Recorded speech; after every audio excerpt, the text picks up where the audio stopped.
At Maximum Mediocrity, people say things like, I don't dress like this on the regular basis. This isn't my, pooping uniform. This is not what I wear. And they also say things like, The nurses are usually either angels of mercy or whores. Every episode is a new experience where you get to know people that aren't famous but should be. Why did my facing Floyd Mayweather in the woods? My co-host Morgan and I track down the people you didn't know you needed to hear from. It's like hot sex in a mug. We are the Maximum Mediocrity Podcast, and we are on all major podcasting platforms. We'll be waiting for you.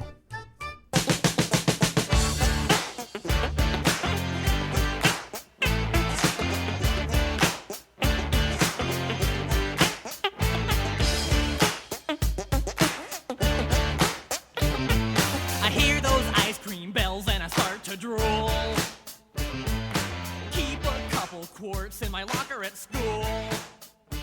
Yeah, the chocolate's getting old. All right, everybody, this is the big one for me. We're talking about I Love Rocky Road. By the amount of notes that I took down on this song, you would think it's my favorite parody ever. But that's not the case. There's just so much about this song because this is the song, Matt. This is the song that gave us this album.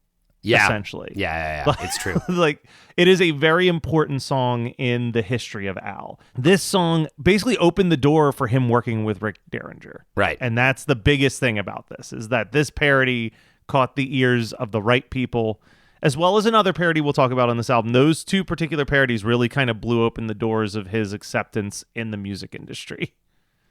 Let's do it. I'm ready.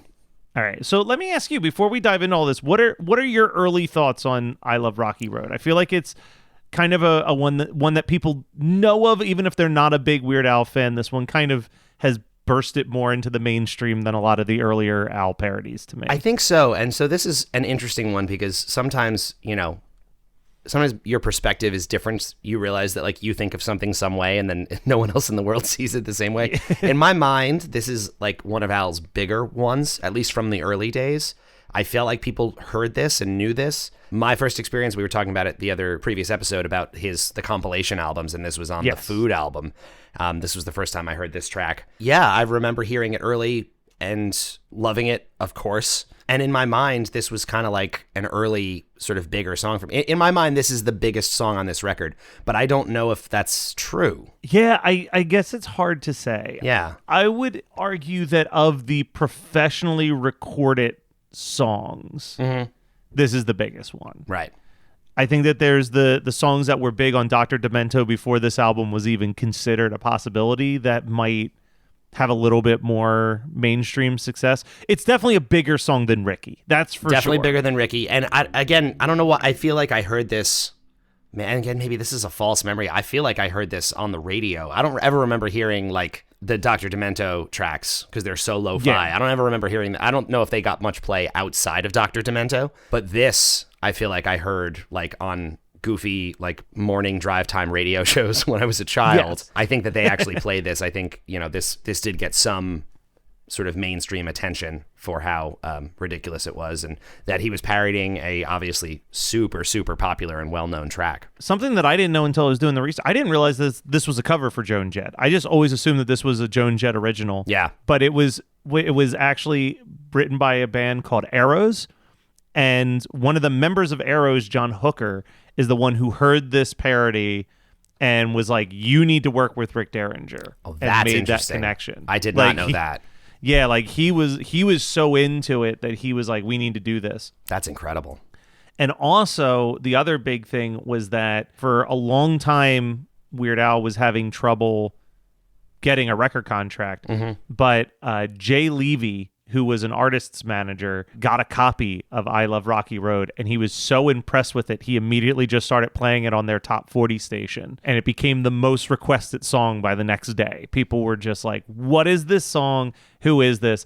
And that really was like what pushed Scotti Brothers to sign him. Wow. Was the overnight success of this song. That's kind of why I do think this is like the important song. Like it wasn't like no one had heard of Al before that, but like this was when it was like, no, this music can exist outside of Dr. Demento. Like, this Yeah. music could be on the radio. Yeah, and for anyone, like if you've heard any other things that have come from Dr. Demento, a lot of it, especially back then, was much more in line with these lo-fi Weird Al parodies that were happening. Like, this was not a home for well-produced, professionally recorded music. And if he had not gotten this kind of attention and hadn't gotten someone like Rick Derringer or these actual artists involved, he probably would have lived in that more lo-fi DIY world for longer. I'm sure he would have kept doing it, but it would have been much harder for him to have any sort of mainstream success making records that sound so rough around the edges.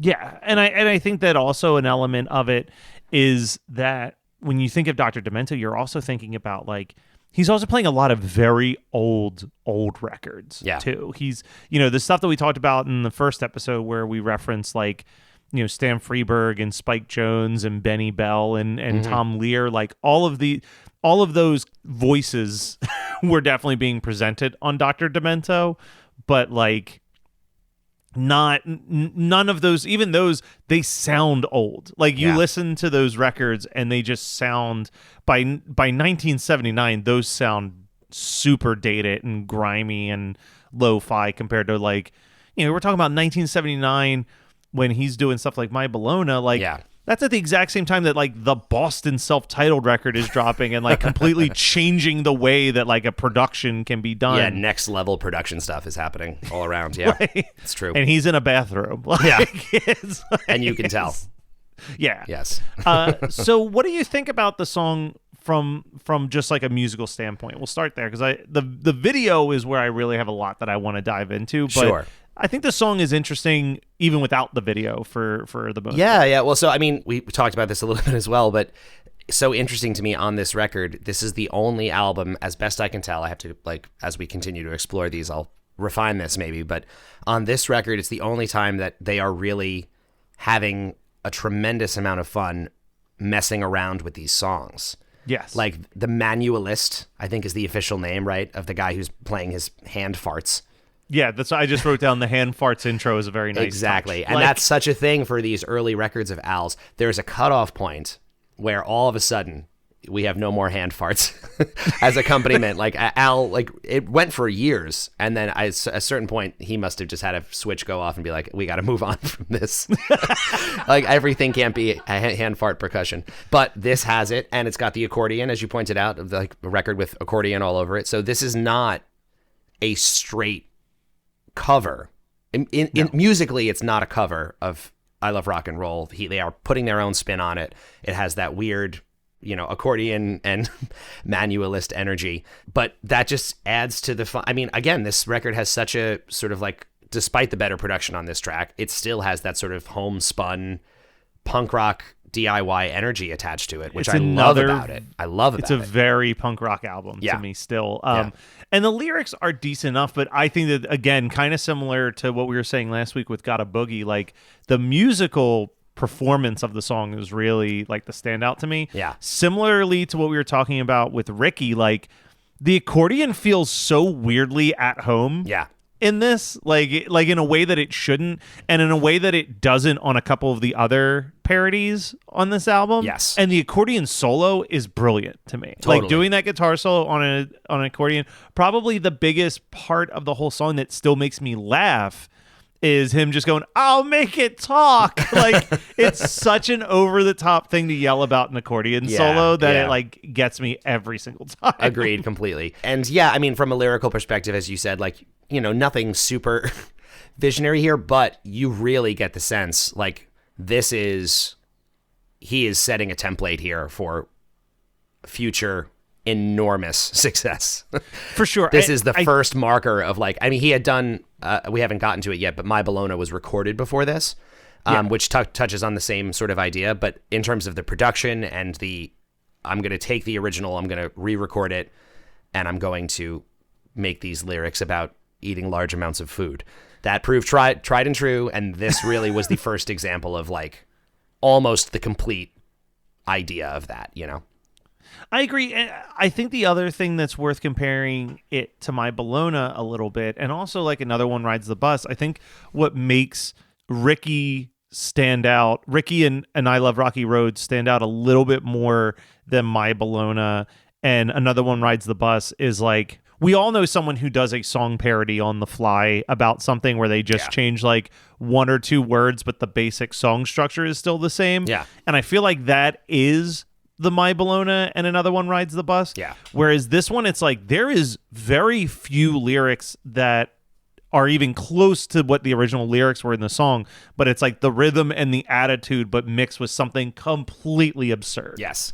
And he's doing the thing where it is all the lyrics are changed, but he is very careful to like that part is very true to him to this day, where it's the cadence of the lines, the rhyming, the structure of it is exactly the same, despite the fact that the lyrics are all changed. It's not just throwaway random. He's not rewriting the entire lyric of the song. He's maintaining the cadence, the rhyming structure, all that kind of stuff is still there, which is something he's very disciplined about moving forward from here. 100%. Looking at the lyrics, if you compared the lyrics to like the first verse of I Love Rocky Road and I Love Rock and Roll, but compare it to like My Bologna, where you're just taking Oh My Little Pretty One, to Oh My Little Hungry One, Hungry One. It's like that's like all right, that's it's not exactly the I maybe could have come up with My Bologna just like eating bologna when that song was popular and just be like My Bologna. Like, you know what I mean? Like it would it's not like the lyrical impressiveness.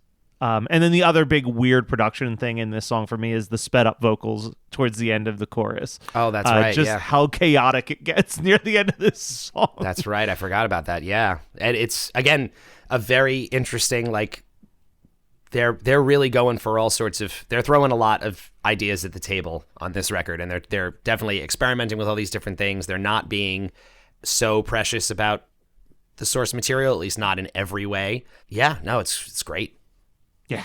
All right. Did you get a chance to watch the music video before we record it? You know what? I didn't. Should I watch it right now? Yeah, let's watch it right now. While you're doing that, I'll just give a couple fun facts about the director of the music video.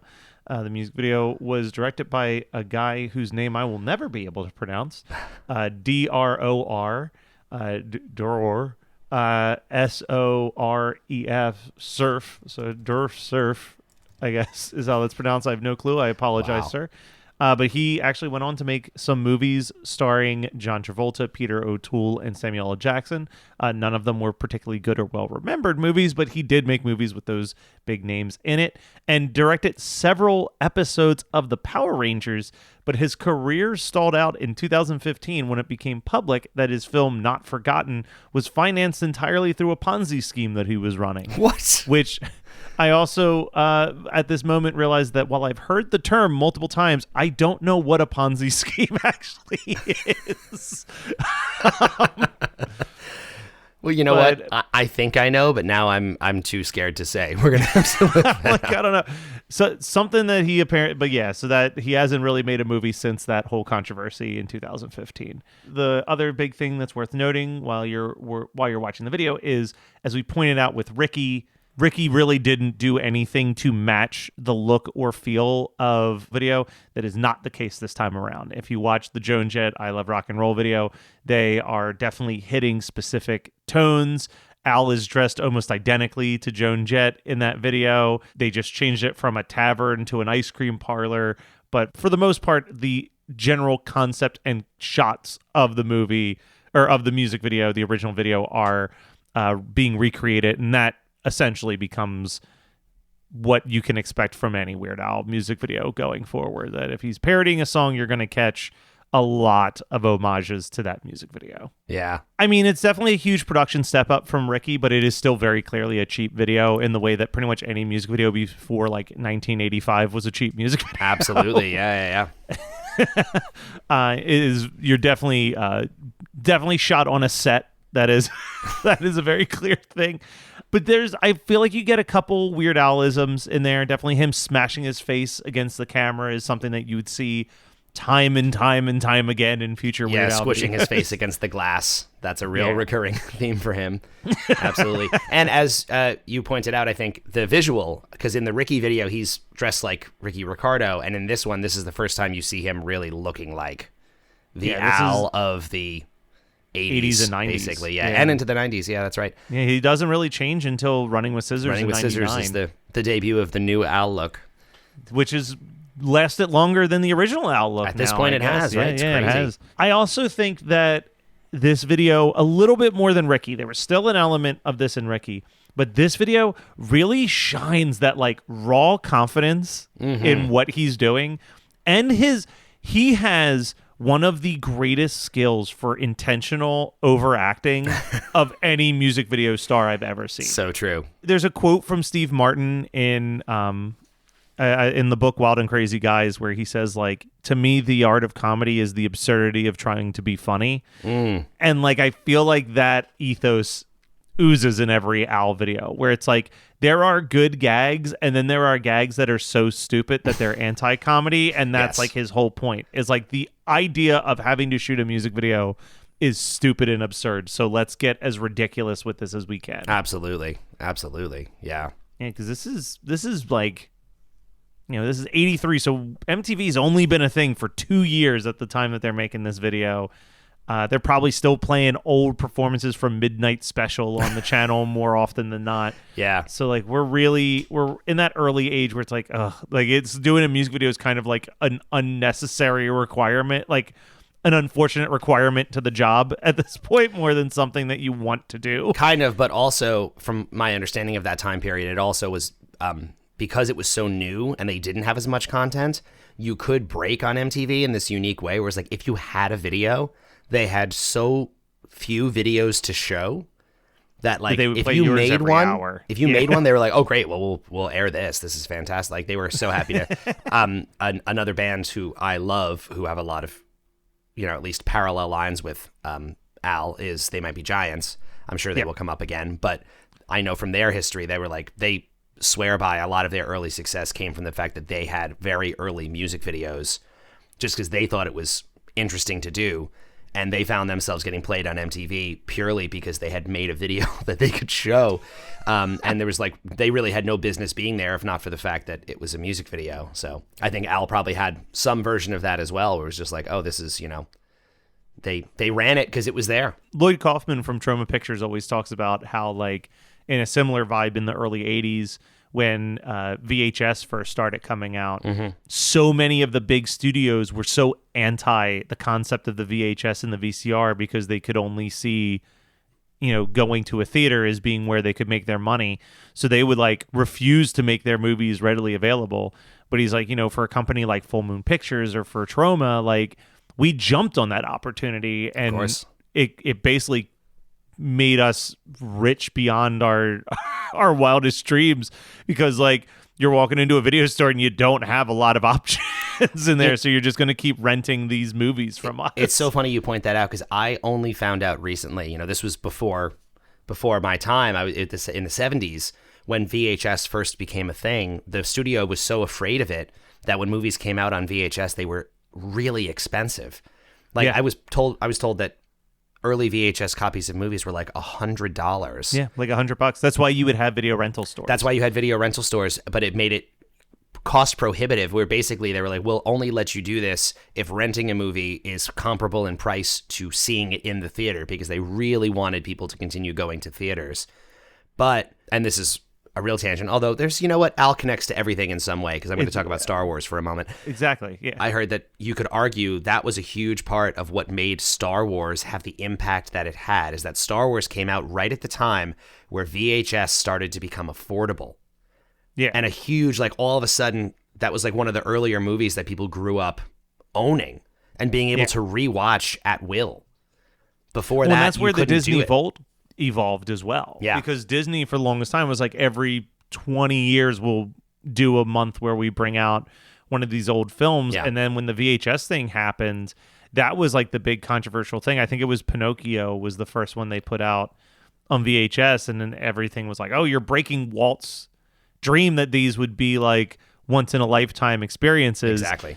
And he's like, well, we'll only release the VHS. We'll only make it readily available for a short period of time to like buy these VHS tapes. So and fascinating. Man, did that pay off. You know what I mean? Like whose home wasn't filled with those hard shell Disney Oh my VHS God, tapes? absolutely. It was a big deal. It was a big deal. Let's talk a little bit about some of the visual jokes in this video. Yes. I think when I think of this music video, one of the first things that jumps to my brain is playing the guitar and bass with the ice cream scoops. Yes. It's such a brilliant visual. It's amazing. It's a great visual. My favorite visual gag, and I'm glad I rewatched it right before we talked about this because I would not have remembered, is when Al is sitting at the booth and he's looking really sad and he just reaches over and pulls from an ice cream cone dispenser. A full ice cream cone. It's such But it's a like a great paper gag. towel and he just grabs it and it's a complete ice cream cone in his hand. That is really funny. I also made a note of that because I'm like, that is such a fun visual. We get another Dr. Demento cameo Yes. as the cashier. I think that continues throughout most of the 80s. I think Dr. Demento I think finds he ways pops into up the in videos. almost everything, yeah. Again, how do you not love a guy who has that much respect for the person who gave him his absolutely. first shot? Absolutely, You know what I mean? Like, yeah. you're in Wheatus, but I don't really see you guys putting Jason Biggs in every music video because No, but to be because fair, Loser that's more because he won't take our calls anymore. No, I'm just kidding. Jason's a very nice guy. We actually do still talk to him sometimes. There was a brief conversation about trying to recreate the Dirtbag video at one point in time, but I don't know if that's ever gonna schedule-wise Probably happen. not. But I will say this much while we're on this little tangent, which I didn't intend for us to go on. Yeah.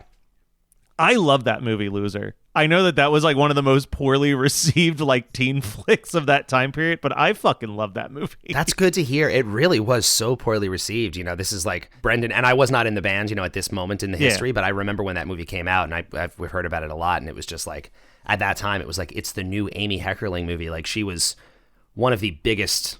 She had just done Clueless. She was huge, and they were like, this is going to be the greatest connection of all time. And arguably the song was bigger than the movie. the song ever wound was, up kind of honestly. being bigger than, like, nobody would have seen that coming at that point in time. That was a crazy, crazy thing. I would love to revisit it because I saw Loser in the theater with my friends and I did not care for it.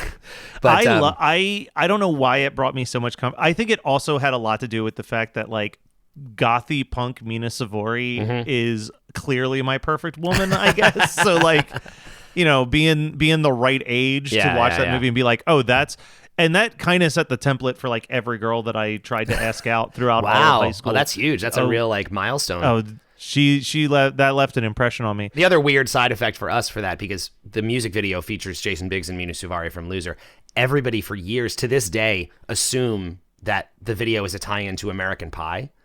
Oh, and yeah, not because Loser, because it's the same two people from a very close time period. Oh, I mean, it even in came out the American year Pie, those after two American characters, Pie. yeah, Yeah, those two like- characters aren't even really connected in it, but it's just people remember them so much more for that than for Loser. So we often get the whole like, oh, you guys were on the American Pie soundtrack, and we're like, no, we wish we were on the American Pie soundtrack. That would have been great. We were on a movie that didn't have a soundtrack. Yeah, unfortunately. The thing that I realized later on, like obviously I loved the movie Loser, and then when I saw The Apartment for the first time, I was like, oh, Yes, Loser was just teen flick The Apartment. basically, yes. Got it. Yes. Beautiful. So I think another thing that's worth calling out with this video is continuing what we said about Ricky. There is still a real punk rock vibe to when you see Al and his band performing. Big time. Big time, Like, yes. like they have that commanding, like draw your eyes to it performance. Yeah, and you could argue that in this one it's a little bit more because they are bring the I Love Rock and Roll video more, so you get it's following some of that rock and roll energy, but it is still very much their own specific brand of punk rock energy in this fake ice cream parlor full of people screaming back at them. It's definitely got a weirdly cheap final shot too, where it's like it just kind of stops with a weird like color blend of them. Like It in has a those freeze like frame. three color flashes and then just ends with the freeze frame fist in the air pump. Yeah, thing. like it was Breakfast Club, but 2 years before Breakfast Club. Exactly. It's very strange. It is. I don't know about you, but sometimes you have these things that you remember from your childhood, and because like, you know, you create an inside joke with your friends or whatever, and then like that inside joke in your brain becomes a reality of the thing.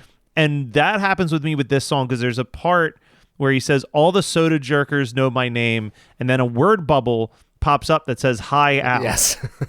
And when me and my brother would watch this, we would always say, hi, Al, in the rhythm of the song, because it's like the perfect pause before the next verse to say it because it's like all the soda jerkers know my name. Hi, Al. When their supply is gone, and like. I remember like there are still times where I listen to the song. I'll be driving in my car and I'll say the Hi Al because in my head it feels like it makes sense. And that it's actually there is like a false memory. Like it was actually like in the track. A voice. Yeah, like in my head, I'm like, why isn't that there? That's would really funny. And I think that if this song was in 2022, that Hi Al would be in. You're the song. probably right. You're probably because right. he would layer those weird extra pieces. In there. Yeah, that's funny. I So- like that a lot. Correct me if I'm wrong, but I think in that spot you were talking about, all the soda jerkers know my name. That is just his band. Yep. Right? As the Yep. the soda jerkers. Yes. And again, you can see in the video, like it's, I'm going to wind up talking about this a lot because it just continually blows my mind that it is just, this band is the same band. He has had this band from this point to this day. 83, He's about to so- go out on a tour again, and it's the same guys. And Yeah, for 40 years almost. In- As of next year, it'll be 40 years. in the music world, especially as arguably a solo, I mean, he's a solo artist, right? They're not credited as a band. It is Weird Al, and these are musicians who back him up. To have a group that is that locked in is completely. I want to say unprecedented. I can't back up if it's totally unprecedented, but it is beyond belief. It is rare. Yeah. Like you think of stuff like I give like a weird amount of credit to stuff like Green Day has pretty much had the same three guys since like 94. Yep. Pearl Jam, they had like a drummer switch out, but beyond that, it's been the same crew of dudes. Yeah. I always give credit to, because I think that this is extra impressive personally. One of my favorite bands, I'm sure we'll get some of them on this show, Five Iron Frenzy, the Christian ska band. Yeah. I mean, to have a 9-piece ska band and you've only ever had one member change in like a 25-year career is just an impressive It's feat. incredibly hard. And it's also, you know, like to a degree, because I come from a band that's had a lot of lineup changes, and it's not always even necessarily anyone's fault. It's not like there's a problem in the band. It's just, you know, usually people start out and you're doing music and you're young, you're teens or maybe your early 20s, and you do it for 10 years, 15 years, and just some people just change and they get to a spot where they're like, you know what? I just don't want to be on the road, do the touring. I want something more stable, more like, you know, settled down. I had kids. I don't want to travel. Yeah, people like to make it seem like every single time a member leaves from the band, it is just like the most over-the-top reality show exit. I know, and that is so rarely the truth. It's so rarely. I mean, occasionally you're going to have like some, you know, like people change in a way where they butt heads a little bit, but more often than not, it is just someone's personal priorities have shifted a little bit, and to make a living in music is a very, very demanding schedule. Listen to any interview with any band where they talk about what going on tour is actually like when you're not like the biggest band in the world and you're sleeping in a van for a month, or like crashing on strangers' floors, or getting paid approximately $10 a day for like food and beverage. Like, yeah. It's not a very, like, you have to be Taylor Swift level for it to be a lavish tour experience. Yeah, because I was going to say, even for me, like, I'm very lucky. Like, I tour at a pretty generally, I mean, I've done all kinds of tours, but I typically tour at a relatively good level where I'm on a bus. But even then, you're on a bus the bus is driving overnight, and the bus like takes a sharp turn, and you are awakened by the feeling of like, I'm about to careen down a mountain. Restless nights. It's a crazy schedule. You often work very, very long hours to get back on the bus and be done for the day at 3:00 in the morning, you know, following a show. Like it is, even unless you are at Taylor Swift, Billie Eilish, whoever is the most famous person right now. Adele, whatever. Exactly. Yeah. Unless you are at that level where you are like being personally flown to your own private gigs, it is not by any measure. It's varying degrees of hard, but it's hard. I've done merch for Punchline a couple times as just like one-off shows, not even like a tour. Like, it's literally just, hey, come up to Pittsburgh, we're doing this show. Yeah. And like the idea of it's 2 a.m, we still have to load the van and then go somewhere else for us to sleep. Like, both times that I've done that, once for a show in Lancaster, once for a show in Pittsburgh, I had a fun time, but man, by like 1:00, I just wanted to like roll up on my nice, comfortable bed and close my eyes and go to fuck the sleep. Yeah. It's no, yeah, and then you do all that, and by the time you actually get to the hotel and get checked in, it's 2:30 in the morning, and then you look at where the next gig is, and you look at each other like, okay, so we'll meet in the lobby at 7:30.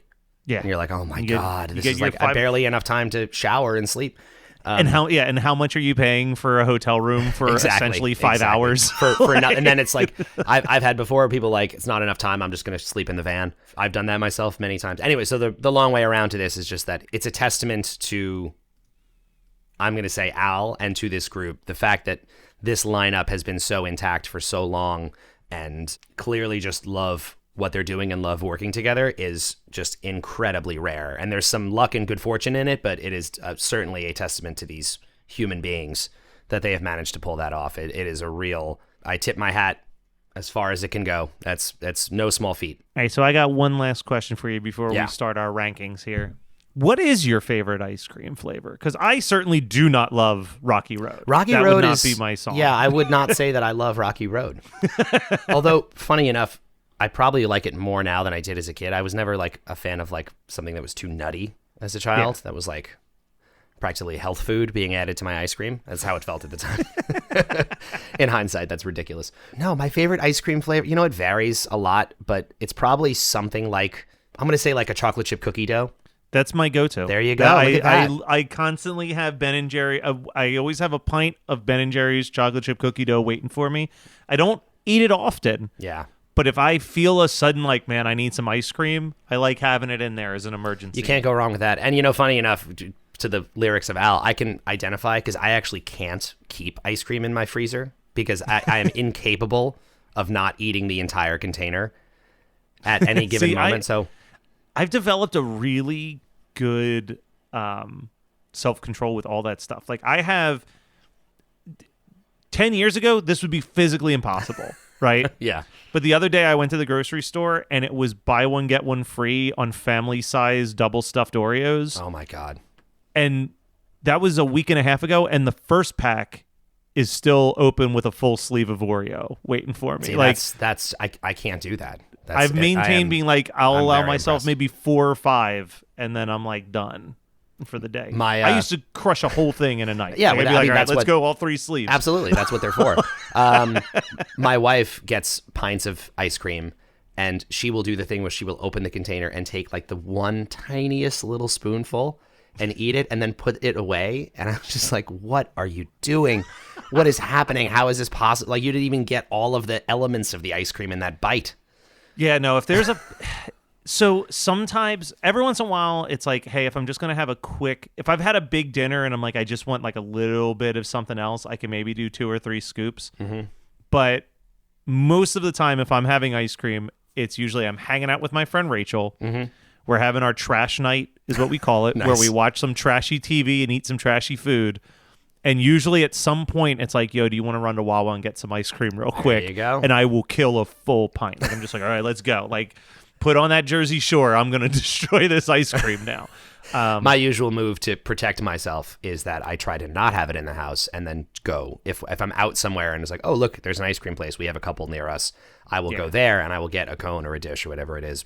And then that's my treat version of it. But I will just eat an entire pint. Yeah, truly my version of the song would be like, I love Rita's Mistos, though. Like, I would rather go to like a Rita's Water Ice and get a Misto than have ice cream. Any Rita's given is day. really If good. you Do give you me the two you give me those choices, I'm going to Rita's. Do you have Ralph's as well? We don't. Oh, see, I grew up with Ralph's. I grew up on Long Island. I think there are a couple Ritas on Long Island, but Ralph's are way more common. So Okay. that's my...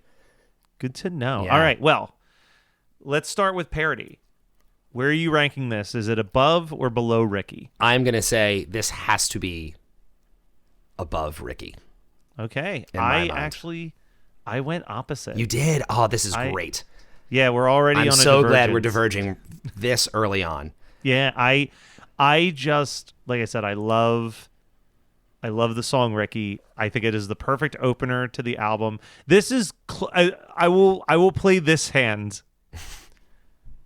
These two are very close to each other, and the rest of the parodies on this album don't even, in my mind, compare to the quality of these two, in my mind. That's but we'll see. probably true. There's one coming up that I'm particularly fond of. But Okay.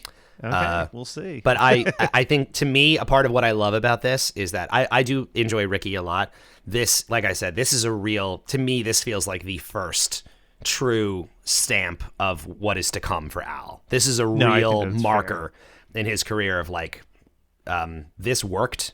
They tried this experiment was a total success. And from now on, this is like, he is going to spend years fine-tuning this recipe. All right. Well, then the only other question is the music video. Where are you ranking the music video up against Ricky? Now that's interesting. It's funnier than the Ricky video, I would say.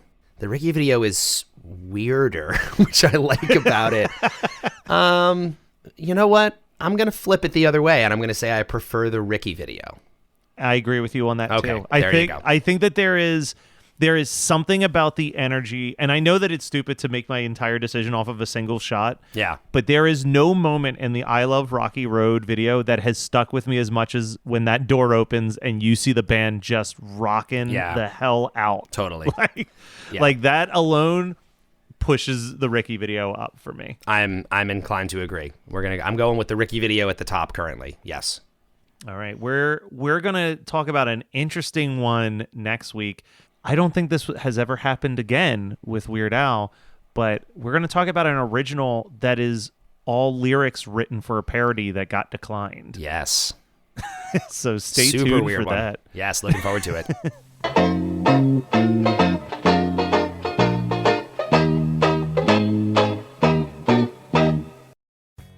Hey, do you have an idea for a podcast but don't know where to start? Or do you have an already existing podcast that you want to take to the next level? Well, check out WeKnowPodcasting.com. From concept development to theme music to editing to logos, WeKnowPodcasting.com is a one-stop shop for all things pod. Don't hesitate to hit us up. We're very nice. You're listening to the Geekscape Network.